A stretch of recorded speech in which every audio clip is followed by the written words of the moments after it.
আসসালামু আলাইকুম, welcome to রোজি রান্নাঘর। আজকে আমি আপনাদের সঙ্গে শেয়ার করব মিট বক্সের রেসিপি।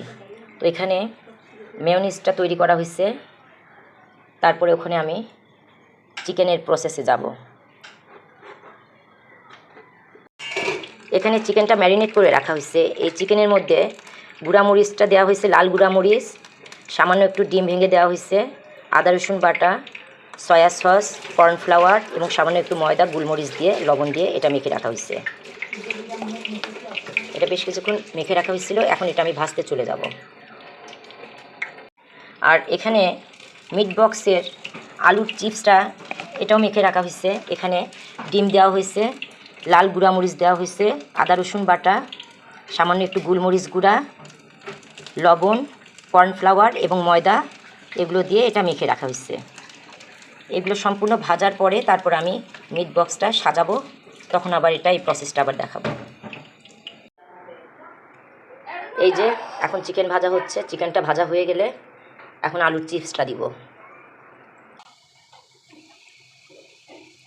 এখন আলুর চিপসটা আমি ভেজে নিচ্ছি। আলুটা আগে আমি হালকা একটু ভাপ দিয়ে নিয়ে তারপরে মশলা দিয়ে মেখে নিয়েছিলাম। তো এখন এটা ভেজে তুলবো, তারপরে আবার সাজানোটা দেখাবো। এই যে মিট বক্সের চিকেনগুলো, আলুর চিপসগুলো সবই রেডি। এখন আমি এগুলো একসঙ্গে সাজাবো। প্রথমে আমি চিকেন দিয়ে নিচ্ছি, তারপরে আমি আলুর চিপসগুলো দিচ্ছি। এখন আমি মেয়োনিজ দিব। এই মিট বক্সের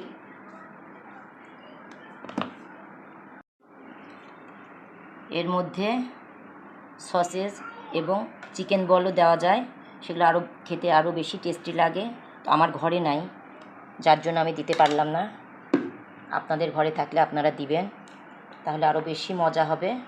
আর এভাবে যদি তৈরি করা যায় ঘরেতেই, তাহলে আর রেস্টুরেন্টে যেয়ে বেশি টাকা দিয়ে খেতে হবে না। আপনারা সকলে এভাবে তৈরি করবেন এবং খেয়ে দেখবেন কেমন হলো, সেটা আমাকে কমেন্টে জানাবেন।